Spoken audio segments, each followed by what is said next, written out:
Welcome to Crime, Corruption, and Cocktails, the true crime podcast where we discuss cases that involve corruption and negligence from the people that we are expected to trust. These cases range from the police ignoring protocol to corporations placing people's lives in jeopardy in order to maximize profit. Today, I'm drinking a Seagram's Jamaican Me Happy to go along with this case. I'm actually having white wine to go with this case. Nice drink to take the edge off of this wild case, to say the least. Yes, so let's get into it. On this week's case, we will be discussing the murders of Nicole Brown Simpson and Ron Goldman and the trial and acquittal of OJ Simpson. This story has so many twists and turns that will make your head spin. Is OJ guilty, or did someone get away with the perfect murder? Orenthal James Simpson, or OJ as he is better known, started life in the public eye when the running back was selected as the first-round draft pick in the 1969 NFL Draft. This was no surprise, as he was a star football player in college, winning the Heisman Trophy, Maxwell Award, and being crowned a two-time All-American. This continued into his professional career. Nicknamed the Juice, Simpson is the 1973 NFL MVP and was selected for both the NFL 75th anniversary team and the NFL 100th anniversary team. He still holds several NFL records, including most rushing yards in a season. And for my people that aren't sports fans, just know that this is an amazing career, and he's definitely someone who will go down as one of the best professional football players in history, even though he's very problematic, to say the least. OJ met Nicole Brown when she was waitressing in Beverly Hills. OJ was still married to his first wife, but the pair started dating anyway. Simpson later got a divorce, and he and Nicole got married on February 2nd, 1985. They had 2 children during this time, but things were said to be very chaotic. It has been alleged that OJ was abusive towards Nicole throughout their relationship. One of the ways OJ is alleged to have abused Nicole was financially. Due to their prenuptial agreement, she was not allowed to have a job. This caused her to be financially dependent on OJ, which made it harder for her to leave. Nicole called the police several times. As a result of one of those calls, OJ was arrested for domestic violence. He pleaded no contest to spousal abuse in 1989. Nicole filed for divorce on February 2nd, 1992. After their divorce was final, the two got back together. This time was not any better for Nicole. On October 25th, 1993, Nicole called 911 and said that, quote, "he's gonna beat the S out of me," end quote. The pair called it quits for good several months after this incident. On June 12, 1994, Nicole Brown Simpson went to her daughter's recital at Paul Revere Middle School. OJ also attended this event. The family then went out to eat at Mezzaluna, but OJ was not invited to join the family. Ron Goldman was a waiter at Mezzaluna, but he was not assigned to Brown's table that night. After leaving Mezzaluna, Brown took her kids to Ben & Jerry's. At 9:37 p.m., Nicole's mother called Mezzaluna and spoke with the manager, Karen Lee Crawford, to let her know that she had lost her glasses. Crawford put them in a white envelope, and Ron agreed to drop them off at Nicole's house, since the pair was already friends. Goldman left the restaurant at 9:50 p.m. once his shift had ended. During this same period of time, OJ was eating McDonald's with Kato Caitlin at his estate. On June 13, 1994, the bodies of Nicole Brown Simpson and Ron Goldman were found dead. It was determined that they had died between 10:15 and 11 p.m. Their bodies were discovered by Stephen Swab, who noticed that Nicole's dog had blood on his paw but wasn't injured. When someone took the dog back towards the house, they found the bodies and flagged down a patrol car. Brown's body was found at the bottom of her front steps. She had multiple stab wounds on her head and neck. She also had defensive wounds. The final cut was determined to be a deep cut across her neck. The assailant then went to Goldman near the fence and put him in a chokehold. He was then stabbed repeatedly in the body and neck. A blue cap, leather glove, and the glasses were found near Goldman's body. After killing Goldman, the assailant went back to Brown's body and stepped on her back, which caused her bruise. There was a footprint leading to the side of the house. The forensics team determined that the assailant walked, not ran, from the scene. OJ was scheduled to be at a golf tournament in Chicago and had a red-eye flight at 11:45 p.m. His limo driver, Alan Park, was supposed to pick up OJ and drove around the estate. He testified that he didn't see OJ's Bronco parked outside. The driver tried to buzz the estate at 10:40 p.m., but got no response. Park testified he saw a shadowy figure on the side of the house where a bloody glove was later found. At 10:50 p.m., Cato Kalin heard a loud thump, and minutes later, OJ answered the door, claiming he had overslept. Park testified that OJ complained that it was hot even though it wasn't hot that night. Although OJ was running late, he did not miss his flight. A broken glass and bedsheets with blood on them were recovered from Simpson's hotel room at the O'Hare Plaza Hotel. Peter Phillips, the former manager of the hotel, recalled Simpson asking for a Band-Aid for his finger at the front desk. The police tried to contact OJ to inform him about Nicole's death. They buzzed the intercom at OJ's estate for over 30 minutes but received no response. Detective Van Natter then instructed other officer Mark Furman to scale the wall and unlock the gate to allow the other 3 detectives in. The detectives would argue they entered without a search warrant because of exigent circumstances. They stated specifically out of fear that someone else might be injured. The police contacted Simpson at his home on Monday, June 13th. Detective Lang noticed that Simpson had a cut on his finger on his left hand that was consistent with where the killer was bleeding from, and asked Simpson how he got it. At first, he claimed he cut his finger accidentally while in Chicago after learning of Nicole's death. Lang then informed Simpson that blood was found inside his Bronco, at which point Simpson admitted that he did cut his finger the same day as the murders, but did not remember how. He voluntarily gave some of his own blood for comparison with evidence collected at the crime scene. OJ hired Robert Shapiro on June 14th and started assembling his Dream Team, which was the nickname given to his defense team. He was said to be in a fragile state of mind and stayed at lawyer Robert Kardashian's house.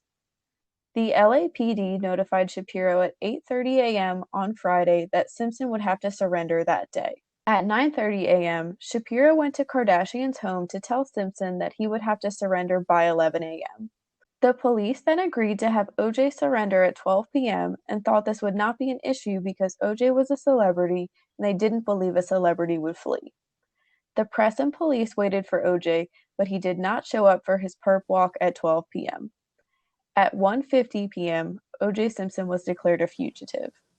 At 5 p.m., Robert Kardashian read to the press OJ's public letter. He had also written one for each of his kids. This letter was addressed to his friends, and in it, OJ proclaimed his innocence. This letter was assumed to be a suicide note because it included phrases like, quote, "I can't go on." He also apologized to the Goldman family and to his then-girlfriend. OJ's lawyer, Robert Shapiro, appealed to OJ to surrender. At 5:51 p.m., OJ called 911, and this call was traced to the Santa Ana freeway. News helicopters filmed a white Bronco, believed to be owned by Crowley, racing down the same freeway. At 6:45 p.m., Officer Ruth Dixon caught up to the Bronco and noticed that Crowley was driving. When asked why he wasn't stopping, Crowley said that OJ was in the back and had a gun to his own head. She backed off but followed the Bronco at 35 miles per hour, or 56 kilometers per hour, with about 20 other officers joining in on the chase. Zoe Terr was the first reporter to start broadcasting the Bronco chase. Eventually, 9 other news helicopters joined in on the coverage, but the chase was so long that they had to stop and refuel. Television stations interrupted coverage of the 1994 NBA Finals to broadcast the incident. The pursuit was watched live by an estimated 95 million people. During the chase, OJ was talked to through the radio by his former USC football coach, and Crowley believes this stopped OJ from harming himself. Thousands of spectators and onlookers packed overpasses along the route of the chase, waiting for the white Bronco. In a festival-like atmosphere, many had signs urging Simpson to flee. Spectators shouted, quote, "Go, OJ, go," which was the famous slogan from Simpson's Hertz commercials. On June 20th, OJ Simpson was arraigned and pleaded not guilty and was held without bail. A grand jury was called but then dismissed on June 23rd because they didn't think the grand jury could be impartial. On July 22nd, Simpson entered his plea as, quote, "absolutely 100% not guilty," end quote. He requested a speedy trial, and both the defense and prosecution worked for several months to get ready. OJ assembled the dream team that was led by Johnny Cochran. The others' attorneys include his initial lawyer, Robert Shapiro, Robert Kardashian, Sarah Kaplan, Alan Dershowitz, Carl Douglas, and Lee Bailey. The two lead prosecutors were Deputy District Attorneys Marsha Clark and Christopher Darden. Clark was selected as the lead prosecutor. They were assisted by DNA expert ADAs Harmon and Clark. The trial started on January 24, 1995, 7 months after the murder. Judge Lance Ito presided over the case. The district attorney, Gil Garcetti, wanted the trial to be moved to Santa Monica, but the Los Angeles Superior Court decided it would take place in downtown LA. This led to some speculation that the trial may have had a different outcome if the jurors were from the more educated Santa Monica. Judge Ito started interviewing 304 prospective jurors. They had to fill out a 75-page questionnaire. On November 3rd, 12 jurors were selected along with 12 alternates. When the trial concluded, only 4 of the original jurors remained. The jury was sequestered for the duration of the trial, which lasted approximately 285 days. The prosecution presented a case that focused on OJ being a serial abuser who killed Nicole when she refused to get back with him.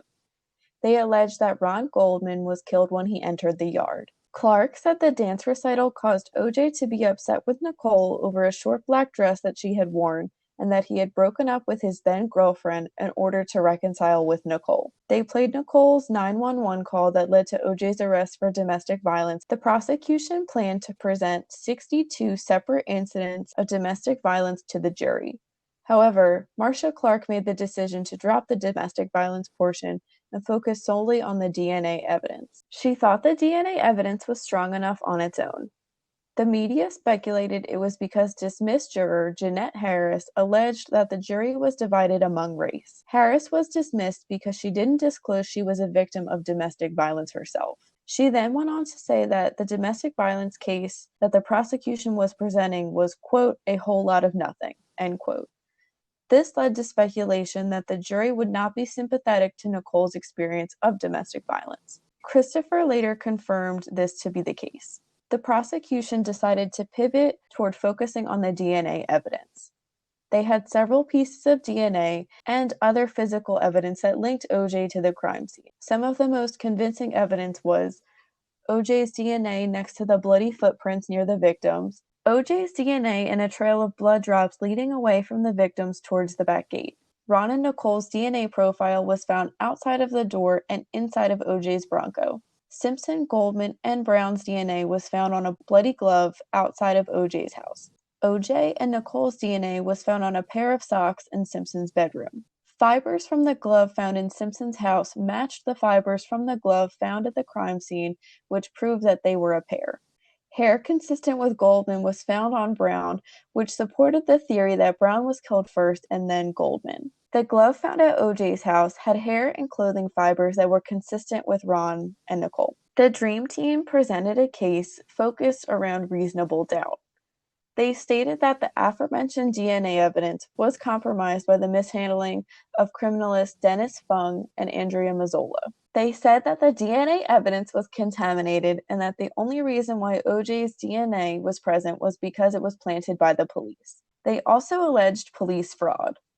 The defense also presented information that the murders happened at 11 p.m. that night. On July 14, 1995, Dr. Robert Huizenga testified that OJ could not commit the murder because he was physically incapable due to football injuries and chronic arthritis. The prosecution challenged this assertion by presenting evidence that he made a workout video. Dr. Huizenga then admitted that OJ could commit the murder because he was in, quote, the throes of an adrenaline rush, end quote. One of the main aspects of the defense was that the police conspired against OJ.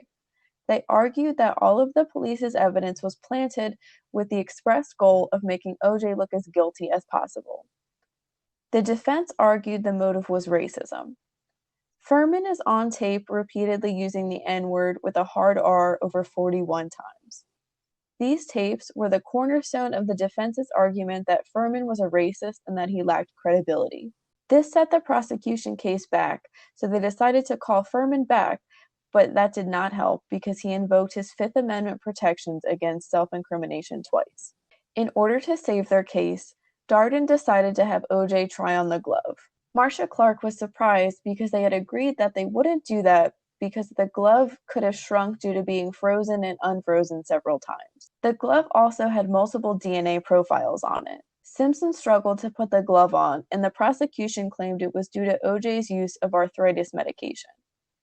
In 2012, Darden accused Cochran of tampering with the glove, but Dershowitz argued that this was not possible since the defense only has controlled access to evidence. Cochran had many notable lines in his closing arguments, including describing Van Nader and Furman as the deception twins. He told the jury to remember that Van Nader was the man who carried the blood and Furman was the man who found the glove. In response to the botching of OJ trying on the glove, Cochran famously stated, quote, "If the glove don't fit, then you must acquit." When it was time to read the verdict, everyone was on high alert.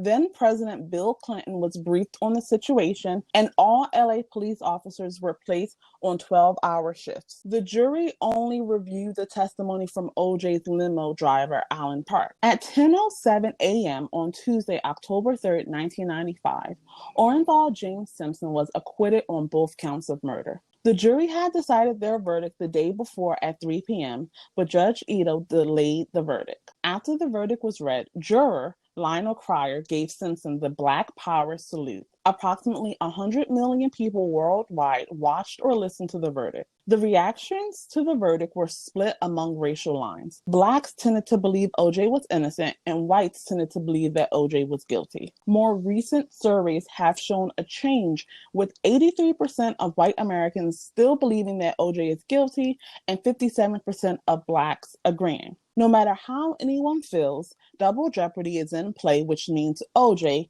can never be tried again for the murder of Nicole Brown Simpson and Ron Goldman. Despite the acquittal, the Los Angeles Police Department has no plans to reopen this case. In January 1997, the families of Ron Goldman and Nicole Brown brought a wrongful death lawsuit against OJ in civil court. Due to double jeopardy, this was the only other way to hold OJ accountable for Ron and Nicole's death. OJ's criminal defense bill was estimated to be between $3 and $6 million, and he could not afford the same level of defense during the civil trial. After deliberating for 5 days, a civil jury found Simpson responsible for the death of Nicole and Ron. The burden of proof is much lower in civil court, which we will discuss a little bit more later. The families were awarded $33.5 million in compensatory and punitive damages. OJ has made no effort to pay on this judgment. In November 2006, Reagan Books published what they described as a hypothetical confession. The book, If I Did It, was ghostwritten by Pablo and coincided with the Fox special involving Simpson. The Goldman family was awarded rights to the books and published it under the name If I Did It, Confessions of a Killer, with the cover minimizing the word if. In 2007, Simpson was charged with breaking into a Las Vegas hotel room and taking sports memorabilia that he claimed had been stolen from him. On October 3, 2008, he was found guilty and sentenced to 33 years in prison. On July 31, 2013, the Nevada Parole Board granted Simpson parole on some convictions, but his imprisonment continued based on the weapons and assault convictions. He was released from prison on parole on October 1, 2017. He currently lives in Las Vegas, where he lives off of his Screen Actors Guild and NFL pension. This money is not required to go to any of his court settlements. Dell and I are united in believing that OJ committed this crime. There is an overwhelming amount of evidence that shows he abused Nicole and that this murder was a crime of jealousy and rage. While we are convinced, not everyone is, and some still maintain that they think OJ is innocent. There are several conspiracies connected to this case. Please note we are not endorsing any of these conspiracies. We're just stating what's kind of out there in the public's mindset. The first conspiracy theory that we're going to dive into is that OJ Simpson's son, Jason, was the one who actually committed the murders. The theory comes from private detective William Dear. Dear wrote the book, OJ is Innocent and I Can Prove It. Dear collected this circumstantial evidence against Jason by digging through his trash and an abandoned storage locker. He claims that Jason Simpson battled with intermittent rage disorder and assaulted his girlfriend 2 months prior to the murders. Jason does have an alibi, but Dear claims that that was falsified.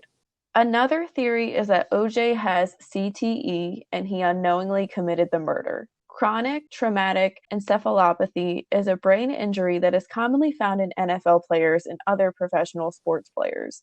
OJ played in the NFL for 10 years and played collegiate football prior to that. The doctor who discovered CTE believes OJ likely has it as well. This theory cannot be proven while OJ is alive, however, because there is no test for CTE that can be done while someone is alive. The brain has to be looked at once someone is deceased. And the next theory is a little strange. It says that OJ hired serial killer Glenn Rogers to commit the murders.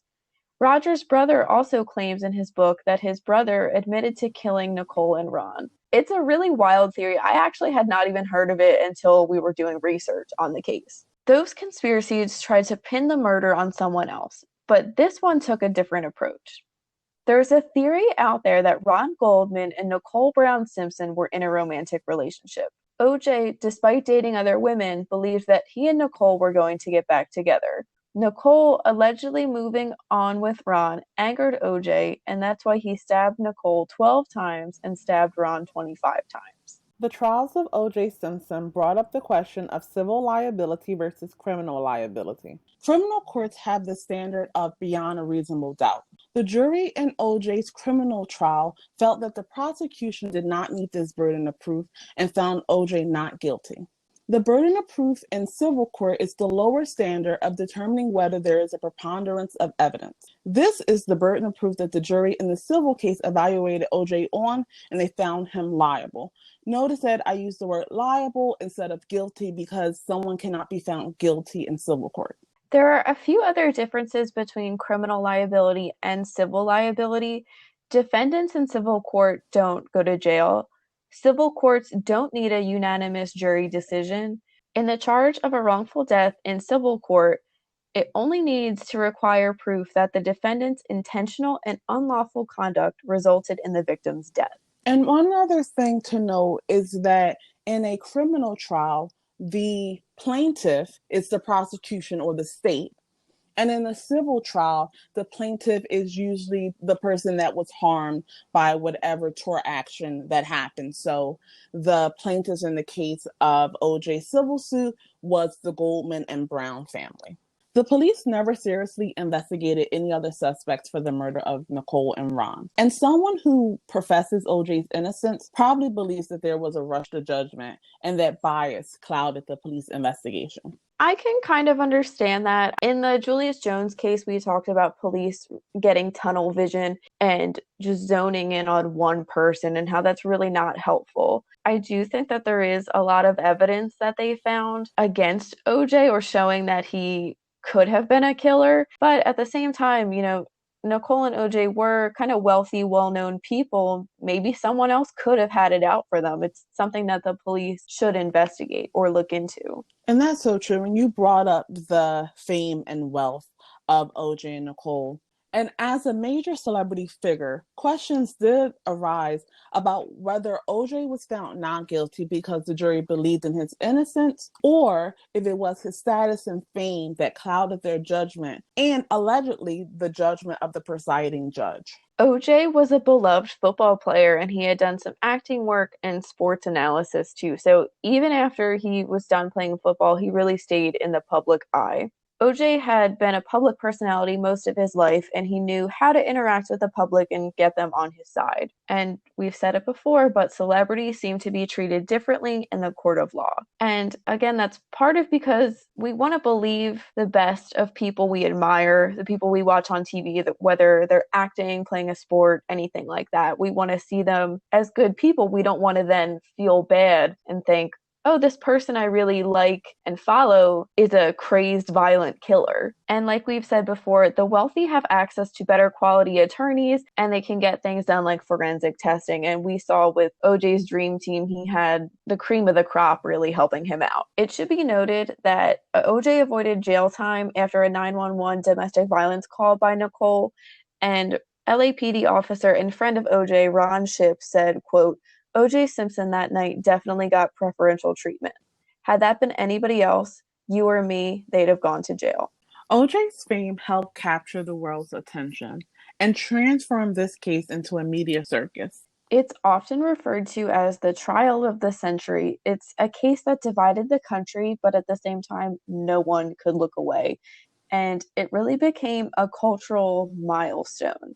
I was talking to my mom about it last night, and she said she was one of the people watching the chase. She thought he was guilty right away. Del, do you think if Nicole Brown and Ron weren't killed, do you think you would even know who OJ Simpson was? So I think I would know a little bit about him because I do tend to follow, sports and stuff like that, especially football. But the level of knowledge that I have about him and his career are definitely intensified because of this murder case. I know I definitely wouldn't know who he was. I'm not a sporty girl, but it's a case we're still talking about 26 years later. The case changed how America viewed race, celebrity, domestic violence, and the criminal justice system. Johnny Cochran got a court TV show deal after the trial. Marcia Clark got a bonus despite losing the case, and she's written several books and has a TV show actually, and many other people involved in the case have written books as well. There's countless movies and TV shows about the case, including The People versus OJ Simpson, which I really recommend everyone watch, at least for entertainment purposes, and OJ Made in America. The case and its coverage have even been said to inspire movies and TV shows, including the 2019 series The Fix and David Lynch's Lost Highway. Have you seen any of the shows or movies, TV movies about OJ and Nicole? So I've seen a couple, including The People versus OJ, and I would say the entertainment value is definitely off the charts. It's a really good thing. And it's one of those things where you're not watching it for 100% accurate depiction of the events. You're looking at it to make sure they get the major details right, and then, entertainment and dramatization can fill in the rest. The acting in the show is superb. A lot of people won awards for their performances. I highly recommend, like we said. Despite everything and OJ's legacy, he is still in the Pro Football Hall of Fame, the College Football Hall of Fame, and the Greater Buffalo Sports Hall of Fame. The rules of the Pro Football Hall of Fame voting state that only on-field performance, not character issues, are to be taken into account, which I do understand. His legacy is still tarnished regardless of whether he was acquitted or not. So it kind of makes me wonder if they're making the best decision. I also have a feeling that if they did have to take character issues into play, I think a lot of people in the Pro Football Hall of Fame would probably no longer be in the Pro Football Hall of Fame. I think that's so true. And it's one of those tricky situations where you're like, which one matters more you know, towards someone's qualification for the Hall of Fame? Is it a thing of just looking at their performance and acting like they were just someone who was on the field and didn't have a life outside of football? Or do you take into account the whole picture and how they either propelled the game forward or tarnish the game's reputation by tarnishing their own reputation? I definitely don't think it's an easy question to answer. It's really not as, I guess it can be black and white to some people, but I don't think it's as black and white as some people make it out to be personally. OJ Simpson played for the Buffalo Bills and the city of Buffalo. Many people are embarrassed and angered by him. They think he kind of ruined, I guess, the reputation of the town, which I think is a little strange, but I can see where they're coming. I don't know if Buffalo is a big football city. I know they have a hockey team, but I know that sports fans can get very crazy and take things very personally. When we talk about the trial and its legacy, we have to talk about how it was portrayed in the media and its lasting effect on how we talk about trials and crime. The trial was entertainment to a lot of people. It was almost like reality TV before we really had reality TV. Like Dell said, Simpson's low speed car chase was watched live by 95 million people.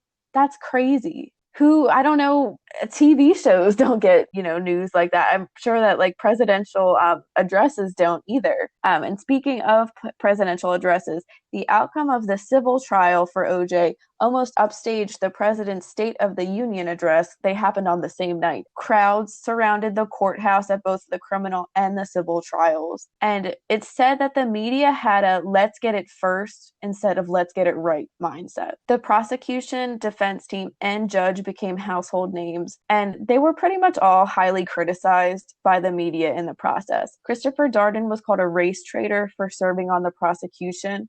Marcia Clark faced a lot of sexism and was called hysterical, a bitch, and incompetent, and her looks were also frequently commented on. The media wasn't very favorable to the defense team either. Something I had read from one of the members of the defense said that they would have a great day in court, but the media would say, oh, another blow to the defense team, and they were really pro-prosecution. And this was one of the first times where the public got to watch an unfiltered trial. This case was one of the first cases in the 24-hour news cycle that we have today, and it really set the standard for, like you said, the media circuses. Famous American anchor Ted Koppel said he was embarrassed by how much time he devoted to the OJ case and said it was really just what the public wanted. And another case like this didn't come along, in his opinion, until the Michael Jackson molestation case in the early 2000s. And he said that the media really drove the case too. And it should be noted that this case introduced a lot of people to the use of DNA and forensic science. And some say it inspired America's interest in criminal investigation TV, maybe even CSI, maybe even true crime podcasts, even, who knows? And again, people question if this sensationalism causes Nicole and Ron to be forgotten. We mentioned this in the Natalie Wood case, where someone's death overshadows who they were as a person and the life they led. I think this can kind of be summed up. If you do a quick Google search, you get only a handful of pictures of Ron Goldman. It's really just there's one picture of him that they always showed, and I feel like his life is kind of summed up just by that one picture. That's how so many people know him. And that's so true. And this is a weird case of Ron being the less famous of the less famous. And this erasing of Nicole seems to be a theme with this case. And this all started with them trying to downplay the abuse that she allegedly suffered at the hands of OJ Simpson. This case opened up the issue of domestic violence to a widespread audience. It was generally a behind closed doors topic. This happens in the home, it's between a husband and a wife. And this case actually helped pass the Violence Against Women Act in 1994, and it also brought tougher laws in general on domestic violence. After a 1991 New Year's Eve party, Nicole called the police and said to the responding officer, quote, "You guys have been up here 8 times before. All you do is talk to him. You never do anything. He's gonna kill me," end quote. When we know what happened, we know she was murdered. We can't say for certain that OJ did it, but hearing her say he's gonna kill me and then she gets killed 3 years later it's scary, it's sad, it's unsettling. 1 in 4 women in the US will be a victim of intimate partner violence. And in the 1980s, police were trained to screen domestic violence calls, and it was common practice to delay any response time to them. And the reason for this practice was the hope that the problem would resolve itself at home, or that the assailant would leave before police arrived. And I'm sure many of you have heard that domestic disturbances for police are some of the most dangerous calls that they get. Finally, in the Thurman versus City of Torrington case, police started to pay more attention to their liability in domestic violence cases and were made aware that they could pay a severe financial penalty if they failed to do so. In this case, plaintiff Tracy Thurman was awarded $2.3 million when she sued the city of Torrington, Connecticut, their police department, after they repeatedly failed to arrest her abusive husband. And the police really do play a big role. They're the key frontline services which victims can use to prevent and stop incidences of violence and abuse. And they have the ability to provide resources and temporary safety. If any of you or a loved one of yours are experiencing domestic violence, you can call the National Domestic Violence Hotline at 800-799-7233. That wraps up this week's case. Thank you for listening. Let us know in the comments what you think happened to Nicole Brown Simpson and Ron Goldman. Do you think OJ got away with murder? Make sure you click the subscribe button, and you can find us on your favorite podcast platform and YouTube every Wednesday with a new episode. Make sure to leave us a 5-star rating and review. Follow us on Instagram at Crime Corruption Cocktails and on Twitter at Charade Inc. Please consider donating to our Patreon. This will help us get better equipment and bring higher quality content to you. We appreciate any amount you're able to give. This is Jenny and Dell signing off. Stay safe.